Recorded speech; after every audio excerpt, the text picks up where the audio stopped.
Betties. We are your Betties. I'm Bethany. I'm Kristin. And we're talking Feud, Episode 6, Hagsploitation. I usually have this shit written out. I just realized anything written down. I feel a little at loss for words. What do we got? Got a ton of things that you can follow us on. Subscribe to, review. Yes, follow us on Facebook, Twitter, Instagram, Reddit. Give us a review on iTunes. Tell a friend. Subscribe. Go to boobtubebetties.com. We have a ton of other content. Ooh, allergies. I'm all congested here. Sound like me last week. Legion? Mm-hmm. We just finished Walking Dead. What else do we have? You got Fargo coming up. You got Twin Peaks coming up. Thank God you're here. You got... Better Call Saul. Yeah, me and Michael just decided to do Sense8. Sense8 on Netflix? Mm-hmm. Okay. And May 5th. May 5th. Yeah. Oh, wow, it's coming up. Yeah. And then you are doing Game of Thrones with Adam. Mm-hmm. You and I are doing Orange is the New Black. I feel very honored. I know you do. We've got tons of stuff coming up. Go to our page, check it out, and we have a bunch of old stuff too. We just wrapped up Big Little Lies. And we're still holding on to that. So tonight we're doing Two Truths and a Big Little Lie instead of, oh my God. Yes. You know who that is, right? If you haven't caught our Big Little Lies podcast, we do a segment called Two Truths and One Big Little Lie. I think that's one thing that'll definitely live on through the Boob Tube Betties. Yeah, everybody really likes doing that. It's fun. It is fun. I think I might get you this time. You probably will. See, don't say that. Every time you say that. I'm sorry. Write into us, boobtubebetties@gmail.com. You will get a shout out. We love getting your feedback, positive or otherwise. I like to call it fan mail. We love your fan mail. We get like swim fan 1. Oh, that that first of all dates us to no end. Oh, second of all, great fucking movie. So good. So good. Who's Erica the guy in Christensen that? and Jesse Bradford. Oh, I thought it was Freddie Prinze Jr. Oh no, that's Jesse Bradford from Bring It On. Such a good movie. Such a good movie. Let's talk about that. Okay. So tonight we're gonna cover Swim Fan. Circa, what was that? 2003? Something like that. Yeah, definitely. I don't know. I was like 8 or 9 in 2003. I'm pretty sure you're right on the money. You have any housekeeping? I don't. Was that it? Did we basically say everything? Can we just jump in and do this? Just stalk us via social media. Yes, please. And tonight is a little different. Normally, what we do is Kristin and I watch the show on Sunday night in our respective homes, take notes, and study our notes and redo our notes, spend all day working on our notes. And make it sound like we actually know what we're talking about by the end of the next day. Instead, Kristin came over tonight. I made a white trash charcuterie tray with delicious. American cheese and salami. It was so good. And we watched it in bed together. And now we will be exposed as the frauds we are. At least I will be. Oh my God. So let's just jump in the shit show. Sounds good. Joan's doing more horror movies. Straight Jacket by William Castle. Well, the director is William Castle. Looks like a Psycho knockoff. The previews were so funny. It just looks so terrible. Warning, so axe murderer. The best though is the director. Yeah, coming out like a Hitchcock. Yes, exactly. And he's so excited about his movie. I know, he's so excited. I wish they still did this. I mean, I loved the hype. I mean, the fact that, and that was the director, right? Mm-hmm. I want to go to a premiere where the director is the hype man. I know. My God. I mean, I know it's California. He was like the Flavor Flav. He was so happy. And then Joan in her red dress, like, she just looks so resigned. She looked... with the axe. Well, she looked humiliated. Yeah. And Jack Warner puts it perfectly. She looked degraded. Yes. And so that was bad. And then when she finally makes it up to the stage, it's so gimmicky. And she's still pushing Pepsi.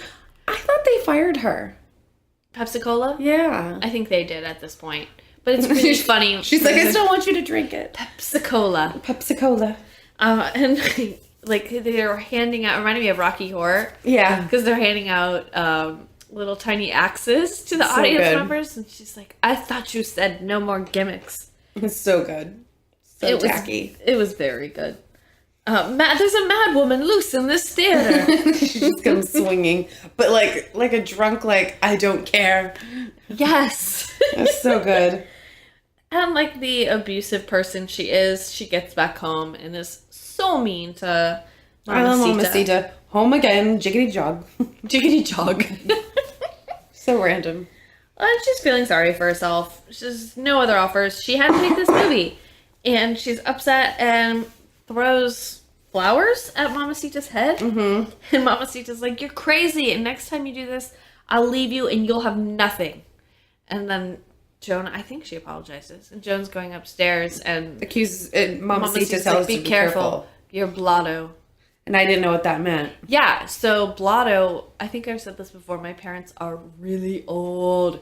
And that term was used in my household all the time. Oh, he got blotto. She got, your I've your never dad's heard that. blotto. I've never heard that So it term just before. means, I guess, drunk. That's at least how they made it sound. Yeah. I love it because that's how I feel when I drink. Blotto? Blotto. Blotto. I feel blotto right now after the weekend of... I feel like I'm tight in my pants and shirt right now, and I'm wearing maternity pants. Oh, listen. So let's just... Let's talk about that for the rest of the Let's hour. talk about how I have more rolls than a bakery right now.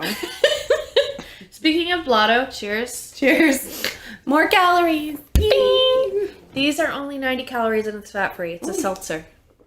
Wow. Mm-hmm. Orange Don't say the mango. brand. I'm embarrassed by the brand. It's blurred out. Don't worry.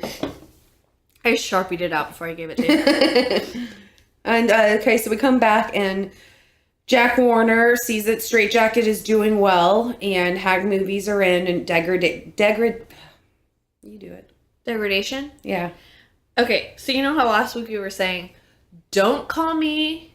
What was it?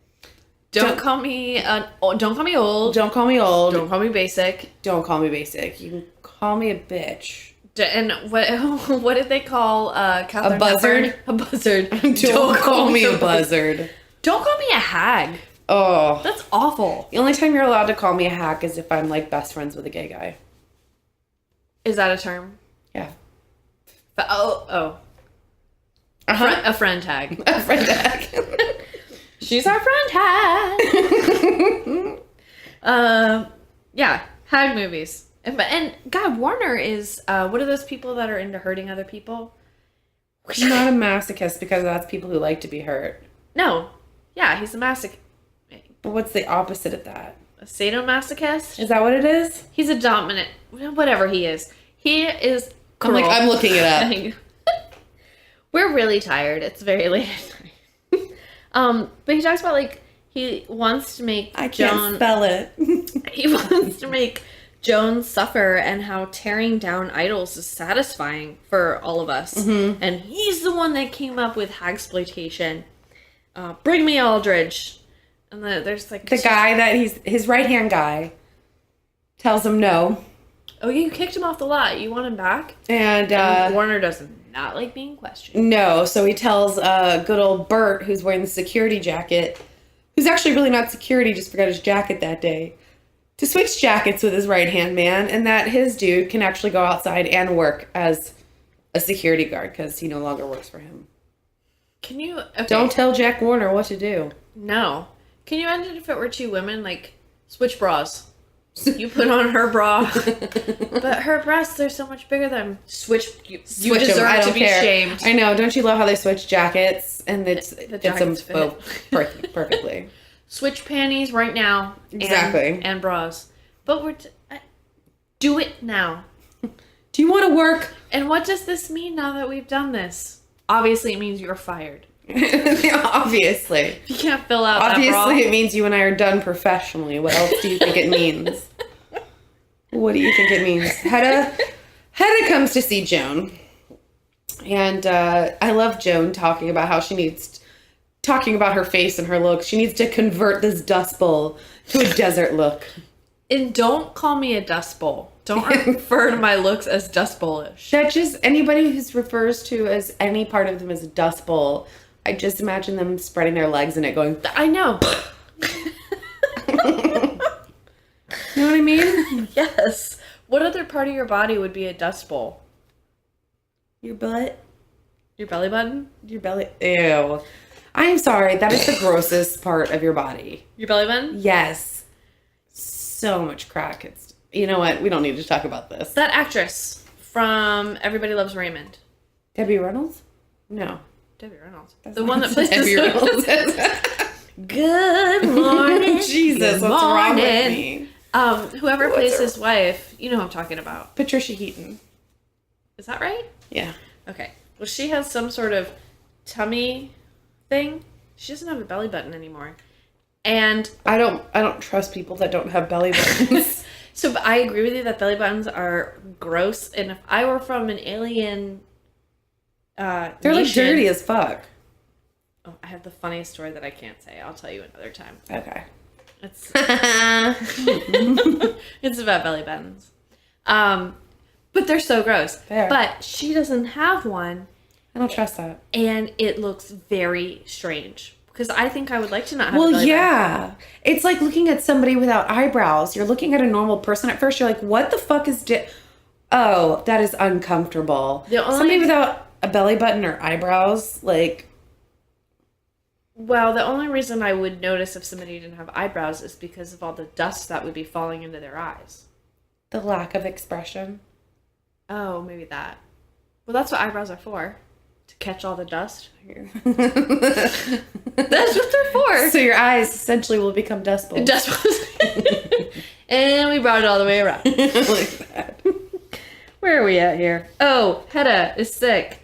And you're the one that told me this. She said how her arm went dead and she has some sort of heart attack.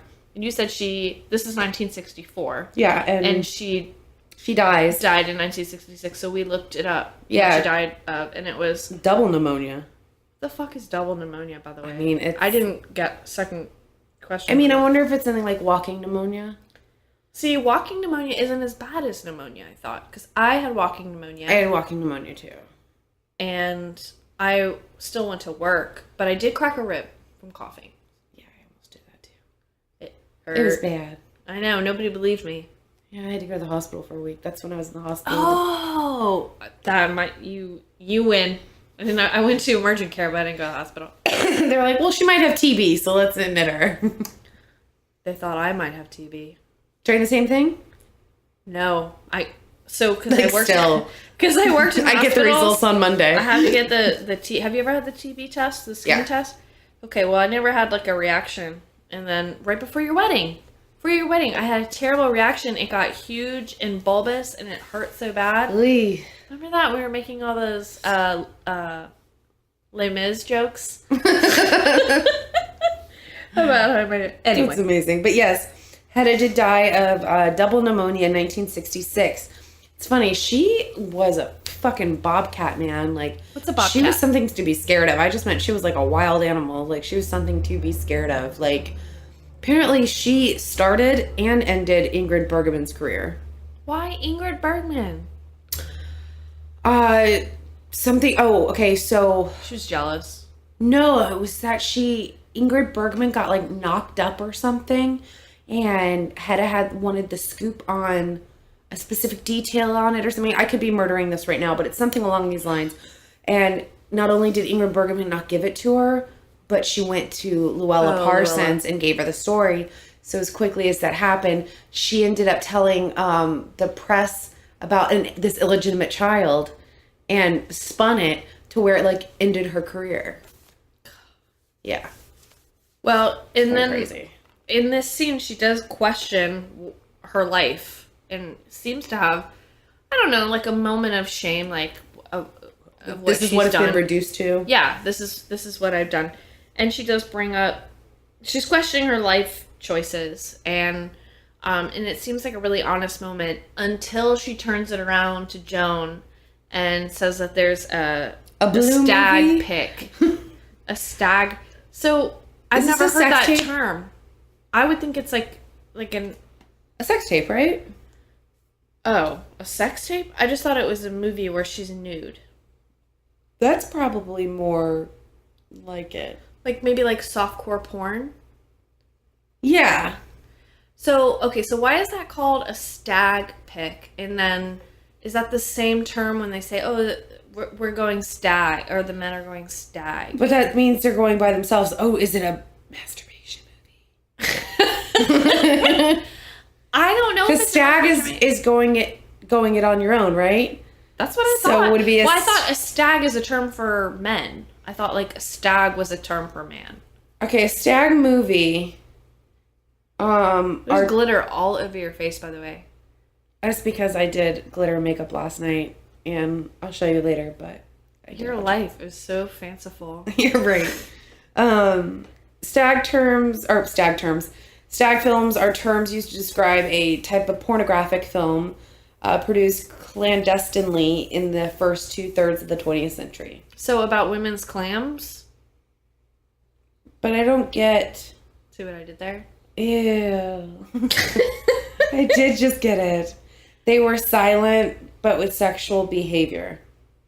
Why was so there they were silent porn films, pretty much. All right, well that sounds pretty good. I don't really need the talking anyway. Exactly. But immediately at least we can finally mute those bitches when they're going down, right? And it's when they're doing all that, it's too much sometimes. All the sound effects. Yeah, it really is. A blue movie is a Jamaican phrase used to describe porn. and can be blue, man. Would you like the example? Yeah. My God, you catch the new blue movie. Yeah, girl. What? So while I'm on the dick, is Ari, you know? Is that really what it says? Uh-huh.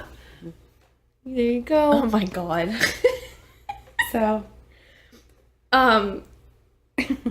Where was I now? Oh, Hedda. That's actually interesting. I'm very sorry to interrupt, but this one's probably more the accurate one, and it's interesting.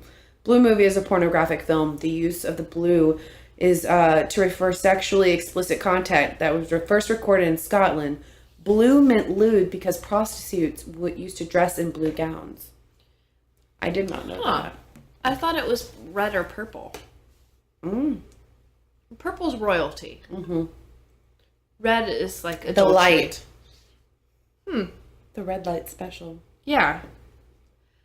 You don't have to pull and then that's why you're thinking purple. Because you got bitches dancing in blue dresses in a red light. Oh, that's it. And it turns purple. That's what it is. Yeah. There you go. All right. Again, full circle. It's very good. Hedda is like, here, look. You started a porno. Your brother's been masturbating to it for years. Yeah. It's so weird. I know, it's very weird. This whole thing is so weird. Is it real? And Joan is like, it's real. I mean, Joan has no poker face. Yeah. Which I had never heard, so I don't know if this actually is real. Yeah, I'd like to double check it. Real. We usually have 24 hours to double check the facts. Yeah, so we'll get back to you. Or you can let us know, and then we don't have to housekeeping for fucking next do it. week. It's just like you can add your voice to the story, but basically Hedda's going to put it out there. So what a way to go out, just to tell people your shame. It's like, no, that would not be how I wanted to go out. No, she's like, but it'd be great for me. Yeah. It'd be a big story for me. In typical Joan fashion, she shuts down and is like a little snarky. I'm sorry for your sickness, but... And then kind of just like what you said about Ingrid Bergman, Hedda's like, it's always better to cooperate. Whoopsh. Yeah. And then Bob and Harriet. Fucking? Bitch never gets out of bed. I promise I had that there, because you know me. She's always in bed, and the only time she's been out of bed, she wants a divorce. Yep, exactly. No, it's like a slow transition to the new Harriet. She starts out in bed, then she gets out of bed for Carson. Yes. And then all of a sudden, she is in a red dress and she wants her own life. Oh my God, I didn't know what life could be out of Bob Aldrich's bed. I didn't know what life was like out of this mattress. Suddenly my eyes are looking in the same direction at the same time. And I can see where I need to go. For the first time, Bob is not in my right periphery. But I guess his dick wasn't working. His dick wasn't working. This is like, you're morose. You smashed my Sinatra records, and you're not mad about You them. wear slippers to lunch.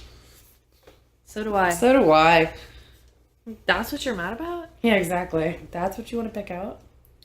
Bitch, you're in your nightgown all day in bed. You're not mad about the flop. You're mad about the success about your hagsploitation movie. Mm-hmm. And then, like you said, she's finally getting out of the fucking bed. Because Carson's on. But Jack wants to know if Bob picked out a hag film yet. Because, he really needs something to pick up for him. Because Jack refers to himself as the last dinosaur and is up to his tits in tar. God, man. I wish I spoke like this. Me too. He's in the twilight of his career. He needs another baby Jane. Whatever happened to Cousin Charlotte? Excuse me. I have a feeling the movie's just as boring. Whatever happened to Cousin Charlotte? It's about an aging Southern belle in a big plantation whose crazy urban cousin We still need to watch this. Yeah, right. Comes to visit and gaslights her. So Bob wants Davis, and Warner's like, well, we have to have Crawford. And Bob does not want to work with the two of them again. He wants Betty. He just doesn't want Joan. And he, stereotypical Warner, bullies Bob. And Bob is just so resigned. It's very sad. Jack's like, it's, twilight for us, and it's midnight for them, so of course they should want to do it. And he just wants the two harpies to sign on the dotted line. Don't call me a harpy. Don't call me basic. Don't call me buzzard. Don't call me old. If I'm ever single again, God forbid, and I have a dating profile, it's just gonna say, don't call me.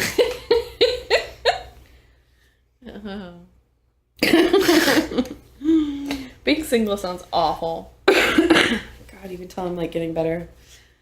Oh, sounds good. We get a commercial break and then we're back, and then we get this back and forth that we get a lot with this show. Yeah, this huge montage of Bob trying to convince Joan and Betty. Yes, and he's saying the same exact things to both of them, and we get their different reactions trying to convince them. I do love that Betty says that she wouldn't piss on Crawford if she were on fire. I know, that was... She's got, if you happen to listen to Big Little Lies as well, she's got Madeline lines. Yes. Yeah, I love these them so wonderful much. lines that would be so fun to say. Oh, yeah, and apparently Miriam's supposed to play Joan, and Betty's going to play Cousin Charlotte. Who's Miriam, by the way? I guess the other... Oh, okay. I'm guessing Miriam is the aging Southern belle in the big plantation. She's a fucking nobody is who she is. She's Olivia de Havilland at the end of this. They're just talking shit about one another, and Joan was like, I'll do it, but I want top billing. Betty's like, I'll do it, but I want creative control. I'd much rather have creative control than top billing. Me too, man. Who wants to be top billed for shit? I have movie? a question. Wasn't Joan Crawford, didn't she get top billing for Whatever Happened to Baby Jane? I don't remember. I think at the beginning, I'm not too sure, who knows. But I'm saying I think at the beginning she might have gotten top billing. I think she did too. And if you think about it, that did mean fucking shit. If we're wrong, somebody will let us know. Yes, because that is true. Yes. We're wrong quite a bit. Yeah. But they both have demands. The next scene we wouldn't be relatable if we were always right. Yeah, man. If you weren't always right, go to NPR. Joan with Hal, who we find out later is her brother at the hotel. He's so creepy. He looks like he played a skull in something else. So creepy. And I mean, I'm just going to sum up this scene. I guess he runs a hotel, and basically she comes up to him and is trying to pay him off because she thinks it's him that's spreading these rumors about her porno. Yeah. And she offers him money, but it's half of what Molly Parsons is offering, and she says she has nothing else. Was it Luella Parsons? Oh, Luella Parsons? That makes much more sense than Molly Parsons. I think he called her Lolly. That's why. Lolly. And I was like, is that Luella Parsons? Because that's gotta be. That's what I thought, maybe. If we're wrong, let us know. I love that. And who's Daddy Kasich or Daddy? Is that the stepfather she had sex with? Is that who that was? I don't know. Because she's like, you told so and so about Daddy Kasich and That's all I gathered. I couldn't really understand what they were saying. Hal probably was having sex with her too. Yeah, probably. Why does brain can't compute. You're like poking your brain through your ear. Why does Hal keep calling her Billy? I don't know, because her name's Lucille, right? Yeah. I don't know. Is Billy a nickname for Lucille? I don't think so. We'll have to look it up. Let us know. If we're wrong, let us know. It's like, I want you to remember where you came from. Somebody's bitter. Yeah. Like, I guess, probably in Joan fashion, she says, I helped you out. I tried to help you get roles. And he's like, yeah, as a clown. There's no coming back after being a clown. There's no coming back after being a clown.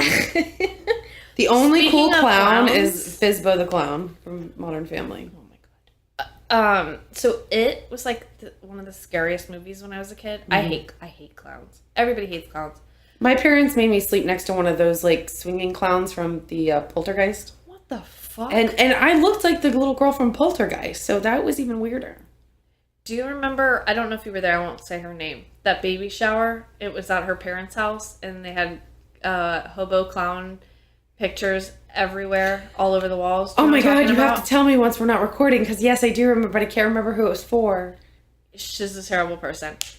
But her parents had all this weird clown shit. It, really, really fucking scary. I think it's just, like, if you're somebody that collects clown shit. How long ago is this? Oh my god, let's see now. 6 years? 6 years ago? Okay. I'll tell you later. Okay, thank you. But she's an awful person, and I'm assuming her family must be awful for... Yes. Oh, okay. Yeah. I didn't go to that one. I don't blame you. I don't know why I had to go. The clowns were very scary. But that's a southern thing, I think, maybe? No. That's I'm pretty southern. The mom's like, this is our rape culture. We're into rape culture. It's like a rapey theme we're doing. Gross. Rape culture. Okay. Yeah. And then Jack and Bob Aldrich. Oh, this is Bob, a sweet, amazing moment. Bob can't get it up in the bedroom, but Bob gets a big dick right here. He gets a huge chubby. And I love the way he handles it too, because he's kind of cool about it with Warner. And he knows how much this is going to get under Jack's skin, not because of the success of Baby Jane and it being lost on him, but because of the whole history between him and Daryl Zanuck. Daryl Zanuck originally worked with Jack Warner at Warner Studios, and due to like a money thing that Jack wouldn't agree to, Zanuck leaves and starts 20th Century Fox with Joe Skank. Oh my god. You know what, I was confusing Daryl Zanuck with David Selznick the whole time I was listening to this. Got it. Okay. I was completely on another page. Yeah. David Selznick, he did Gone with the Wind. Yes. And he married the daughter of Louis B. Mayer of MGM Mayer, who was like kingpin of Hollywood for some years. Yeah, and that was all, like, they actually, Louis B. Mayer used to do business with Zanuck, but all I know is that Zanuck and Joe Skank is the one who started 20th Century Fox, and if you're ever interested in the Marilyn Monroe story, a lot of her work in the early 50s is intertwined with Zanuck and Joe Skank gossip. Okay. So there's so much stuff out there. It's awesome. It is really cool. Not to take another side thing, but I'm reading about Barbara Payton. Mm-hmm. Yeah. Fucking fascinating. Is it? So good. I'm going to just go ahead and recommend it to you while we're talking about this right now. My mom started just reading this book that you have to read, and I'm going to read after when she's done. It's called The Girls, and it's about a girl who moves from, like, Midwest America down to Haight-Ashbury, you know what I'm talking about? No. Haight-Ashbury in San Francisco during the 60s. Okay. During the counterculture, and she meets a bunch of these girls who, like, she becomes friends with, and one in particular who's very interesting. And through that, she's introduced to a very heavily influential cult leader. And it's a mirror of pretty much the Charles Manson stories and focused on these girls. And it's called The Girls. And it sounds so cool. I've heard of this. Really? Yeah. Because 8 or 9 years ago, I was super into the Manson girls. Yeah. Like, I read, what's her face's book that she wrote, The Redhead. Oh, shit. Anyway, I read a ton of, I might have read that before. Really? But I have no memory for anything. It's by Emma Klein. Okay. But I really want to read that. Yeah. It looks really awesome. good. Okay, let's see here. Oh, and Jack has no poker face. Because Bob's like, he already made a contract with Daryl Zanuck. And he'll make the movie with him. And he has equal partnership. Yep. Creative control. And Warner's like, fuck you. It's like, most of all, I'm taking this fucking movie away from you. Yeah. Like Bob with the zinger. He's so fresh. He is definitely fresh here. And then this awesome line that I feel like he rehearsed in the mirror. Mm-hmm. You want to say it? No, go for it. I came here to get my balls back. Hear them clanking? So good. Clang, clang, clang goes the trolley. Ding, ding, ding goes my balls. That'd be really weird if he did that, but I would love it. Speaking of balls, you want to do 2 truths and 1 big little lie? Absolutely. All right. Here is 2 truths, 1 big little lie. Let's play a game called 2 truths and 1 big Little Lie. You want to go first? Sure. I feel like I always go first, so you should go first. Okay. I'm going to get you on this one. Okay. I'm going to get you so good. Probably will. I don't think I'm going to get... I'm not very confident tonight on mine. All right. Mine is on Hedda Hopper. Truth 1. Hedda Hopper's birth name was Elda Fury. Truth 2. Elda Fury. Hopper paid a numerologist $10 to tell her what her name should be. It's probably like $9.50. And the answer was Hedda. Okay. Spencer Tracy once confronted Hopper and kicked her in the ass for printing a blind item on his affair with Katharine Hepburn. He probably kicked her in the shin. Those are all of them? Yep. Those were 3 of them.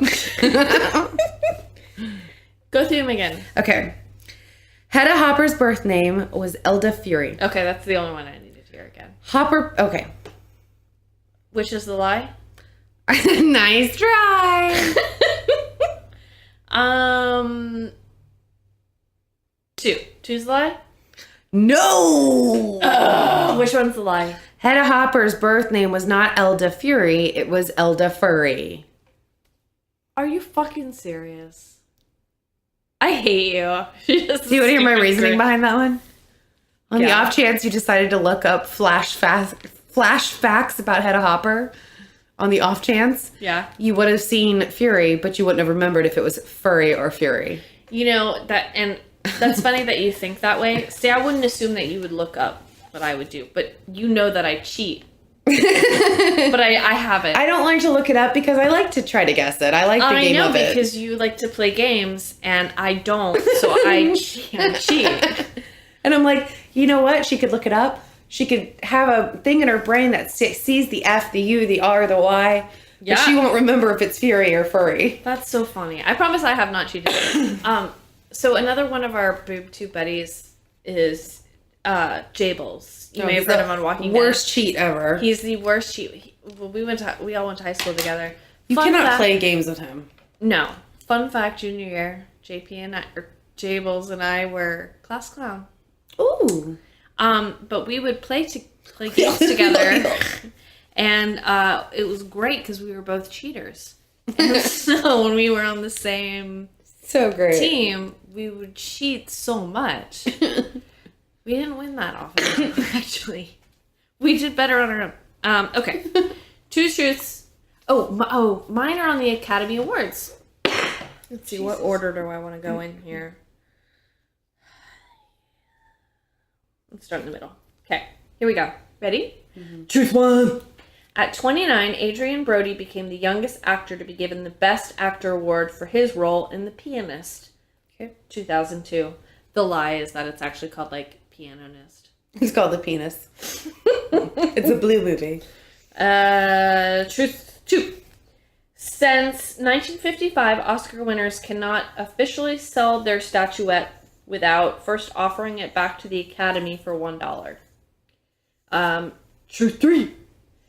The first Academy Awards, which took place at a private dinner for about 270 people, were presented in 1929 at the Hollywood Roosevelt Hotel. Lots of numbers there that I threw at you. Which, my friend, is the lie?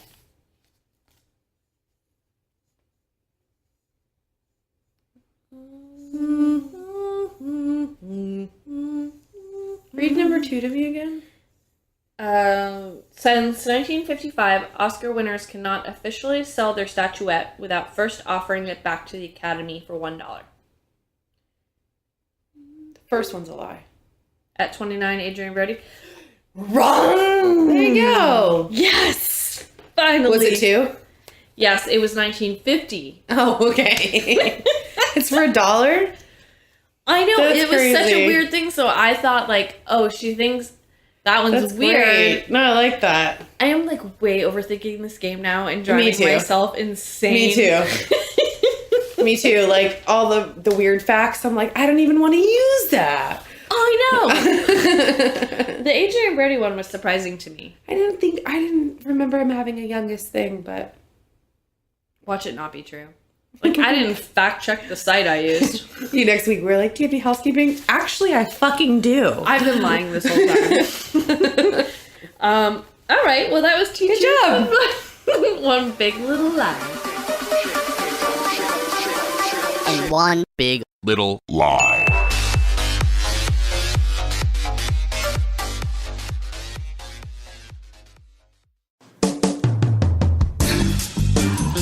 Hello there, little buddies.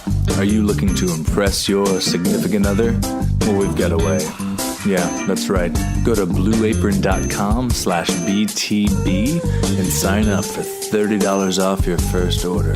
That's right, you can get natural, locally sourced ingredients sent straight to your door to make award-winning meals that'll impress the hell out of your lover. Take this one, for example. The mushroom and barley miso ramen with smoked dulce and spicy red cabbage. What do you say to that one, baby? Me so horny. Yeah, that's right. Try it now, little buddies. Sexy porn music provided by bensound.com. I am so full from that Blue Apron meal I just had. Watch the commercial not even be Blue Apron. It's like an Audible ad or something. Yeah, I'm like, That book was so good to listen to while I ate my Blue Apron menu. oh, you never answered me. What Blue Apron meals are you getting? I don't know yet. Oh, okay. Because we were going to go for this week, but we're going to skip this week and go for next week. So we're not sure yet. Oh, okay, cool. Stay tuned. We're definitely gonna try it. I have to decide that I'm gonna stop eating like shit before I order. Yeah, that's pretty much where we're at. I hate the monster that I am right now. Me too. The food monster. I pretty much had like 3 cheeseburgers today. I tried loudmouth burgers for the first time. Have you had loudmouth burgers? Where is that? There's one in Orlando. There's one in California and one in Las Vegas or something. You know, not really. And I think I must be a burger snob. I didn't really like that. You know I didn't like In-N-Out. Mm-hmm. Sorry for In-N-Out fans. I didn't like it. Have you had BurgerFi? I've not had BurgerFi. I had BurgerFi today. It was a brisket and regular burger with like candied bacon jam. Oh, That so sounds fucking awesome. good. And it was like 73 degrees outside and we were like sitting in the shade. Oh, so good. I love burgers. I just feel like I haven't had like an awesome burger. I do like Five Guys, which Adam thinks is crazy. Five Guys is like your original cheeseburger. It's good. I think how moist it is. Mm-hmm. All right. Table read. Oh, They're going to do the table read, and Betty tells Joan she's overdressed. She is in like an evening gown. Yeah, it's true. And what did she say she's probably on her way to? I don't remember. I know I giggled Oh, she's at it. probably on the way to, like, accepting a Nobel Prize that she didn't win. Yeah. That's what it was. That's so dirty. It's so great. And, of course, Joan has brought a, quote, Book of Matches. really authentic, genuine gift. Yeah. Which was, the huge thing of matches because it was symbolic to burn the pages until now and start afresh. Yeah, she gives, I mean, it seems like a semi-genuine apology. A little, no, it didn't. It was a shitty apology, but the intent seemed genuine. Exactly. And because she's like, I'm sorry that...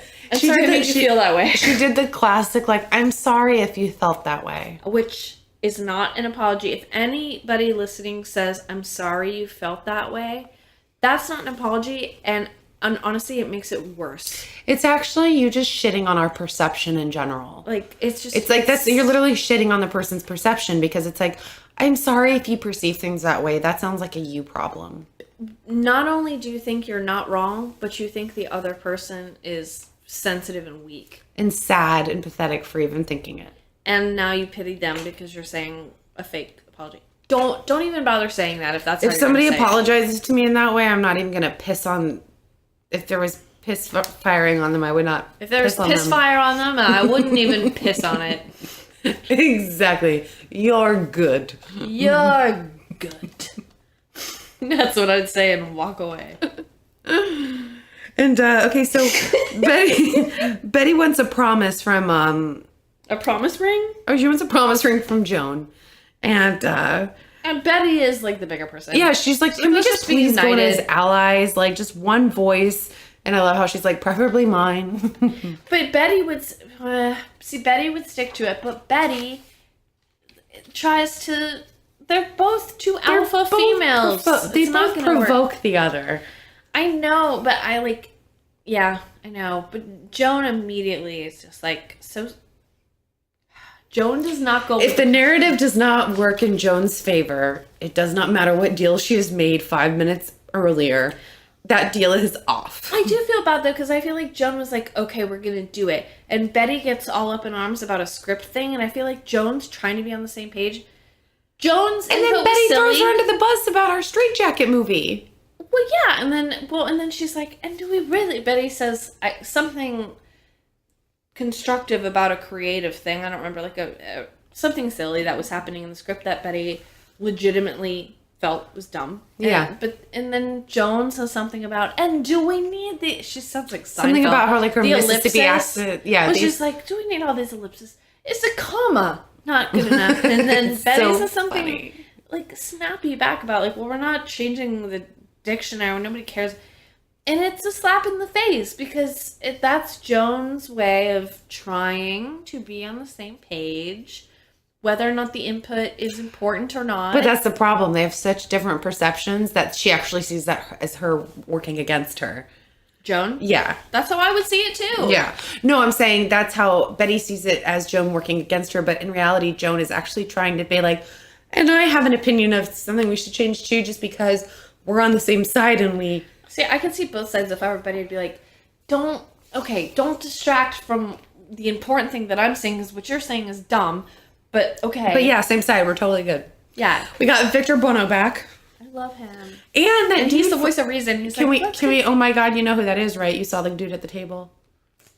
Come on, please. No, but I was. But he wasn't even given a name. He Who? wasn't given a line. Who? He was just at the table. Who? Which I'm assuming he's going to be Daryl Zanuck next week because he is actually somebody in life. And they said Daryl Zanuck was in there. But he didn't talk at all. It was the dude, what is it? Glenn Gulia from The Wedding Singer. Julia Gulia. Oh, the douchebag? The douchebag. That's who was sitting at the table. I know. I'm obsessed with The Wedding Singer. Like I'm. Oh, I love that movie. I saw him, and I'm like, well, if he's actually an actor, then supposedly Daryl Zanuck was supposed to be at the table. Maybe he'll play him next week. That's fun. I like him. It's Glenn Gulia. Julia. Gulia. And then what's the thing I always say when she was in that movie where she's ugly? Oh, I'm not Josie Grossi anymore. Grossi. Honestly, I feel Josie Grossi. Somebody ate my entire pie. And then Joan immediately goes on the defense, and then they're just back and forth again. Yes. So It's just the one voice is now gone. you're right. And then there's a photographer there, and Bette and Joan going back and forth. And Bette walks out, and she's like, "And change the goddamn title." Goddamn is such an old-fashioned word. I've been saying it a lot more often since I've been listening to this shit. Me too. It's really fun to say. God damn. You're good. You're good. And, like, I just love how Joan is now, the reasoning behind Joan being all dolled up is now revealed. Oh, because of the photographer? Yeah, and then I love how she's like, and nobody has 8 hours to wait for you to put your face on. And then Bette storms out, and she's like, I'm happy to read both parts. It's so funny. We got Joan visiting her shit rapey brother in the hospital, bringing him more money, and we find out the name of the movie is Velvet Lips. I put down elephant lips, but I think you're probably right. Elephant Lips? That's the grossest porn name That ever. actually, yours makes a lot more sense. Because I tried to Google blue movie elephant lips. Oh my god. Okay. I didn't get results. Maybe it was Velveeta Lips. That Velveeta sounds more Lips. up my alley. It's so creepy. And that's the first time that I had the inkling that there was some rapiness going there. And, Yeah. And he's a shit too. He's just as shitty as Joan. The golden boy versus the runt mother didn't want. Mm-hmm. They're both rotten trash. And he's all mad because she treated the mom badly. And kind of the last thing she says is like, "Come on, Hal, give me the film." Mm-hmm. And he's like, There is no film. just like you said, there is no film. All of that is very convoluted and confusing. I don't really I want to know the legitimacy of all of this. Somebody just tell us. No, because I would like to know, because I really hope all this supposedly happened, because is this like such a filler episode? Yeah, so that's what I was going to say at the end. This has probably been my least favorite episode so far. Yeah. Nothing really happened. No, I'm sorry, it didn't. Okay. That's why I want to know the legitimacy behind this specific story, because literally it's literally just the inside, and then the rest of the I feel like a outside lot of of it this is could have been in one of dispersed into other episodes. Yeah, absolutely. And then we've already talked about this, but Bob and his wife leaving the restaurant, and she's like cranky, I guess, because she's not in bed. Yeah, And exactly. She's like, I'm tired. Tay-Tays. Tay-Tays. Basically says that she wants a divorce. She's never been part of his life. He cares more about his movies. Her life ended, and she's gonna get it back, but not with him. Bitch, man, you old. You better stay with Bobo. Seems like a Listen, good husband. hey girl, why don't you go talk to Pauline? You know what I mean? She learned her lesson at the end of that episode. You know what? I got it good. I'm gonna stay where I am. How anti-feminist do we sound? Bitch, you old. You need to stay with your husband. Did you not learn the lesson? Listen, if this took place in the future where we could be like, look, things will change. Not in your lifetime. Right. Did you Sorry. not see this girl? She had dreams? No, you don't get dreams. Especially at your age. Negativity. Woo. Get back in bed. Get back in bed. Joan's brother died in surgery. His appendix exploded. And like I told you, what an aggressive word. Exploded is... Do they still use that word? Yeah. I hear it pretty regularly. I mean, to refer to body Does parts. somebody even ever say exploded anymore? Yeah. I hear it quite often, actually. The only body part that I ever hear of exploding is like a butthole. Like my butthole exploded. Yeah, I guess. I was about to say, I never... No, I guess so, yeah. I just think, can you imagine if you were at the hospital and someone came in, you know, Mrs. Miller, it looks as if your, one of your organs exploded. Like, it's a very aggressive word. I'd be like, I need you to calm down a little bit. Or Mr. Miller, your wife Kristin has passed away. I know your last name's not Miller. I'm just not That's saying. okay. It. Her body butt- exploded. her prostate exploded. He's like, wait. My wife has a prostate? You didn't milk it enough. You said it exploded, and second, she has a prostate? I'm thinking I have a prostate. Nope. You don't. My pee has been very dribbly lately. I don't think that has anything to do with your prostate. Because you don't have one. Are we sure? Mm-hmm. Yeah. Pretty Could sure. be an anomaly, a medical anomaly. That'd be interesting. I would like it to explode so that I could have a normal stream again. Somebody write in and tell me what's going on. If she's wrong, write in, please. But I like that Joan's first reaction, because Mamacita is like being very careful with her, and Joan, this is what I would do. Joan calls and cancels the check she wrote to Hal. Yeah. I didn't think that was weird at all. I mean, No, I thought I that would was do that smart. shit. Smart business right there. piece of shit, and she doesn't have a lot of money according to her. And then Mamacita is like, don't do this movie, it's gonna ruin you. And Joan says like, well, we already know about her. If I'm not doing movies, I have nothing to talk about. And Yep. that's how all these Hollywood actresses If I'm not are. working, I might as well be dead. That is not how I feel. Hell to the no. I don't think I'll ever say that. Hell to the no. I mean, I could be wrong, but I don't think. When we come back, there's a commercial break. Betty, dressed as young Charlotte, She wants a stand-in. And I feel like this is very much Baby Jane, where she's dancing on the beach, and they're like, it's the goddamn acting. Yeah, exactly. Only now it's like, no, this is ridiculous. We Exactly. should have another. This is a bad choice. Where's Bob? And I love this expression. He's taking a nature break. That was good. I'm gonna start using that. It's very old school. It's a very I'm gonna start saying that. My prostate needs a nature break. I have a stupid pee joke that I made up a long time ago, and I still find myself very funny for it. I want to hear it. I love bathroom humor. Nature's calling, and she's blowing up my phone. It means I have to pee really bad.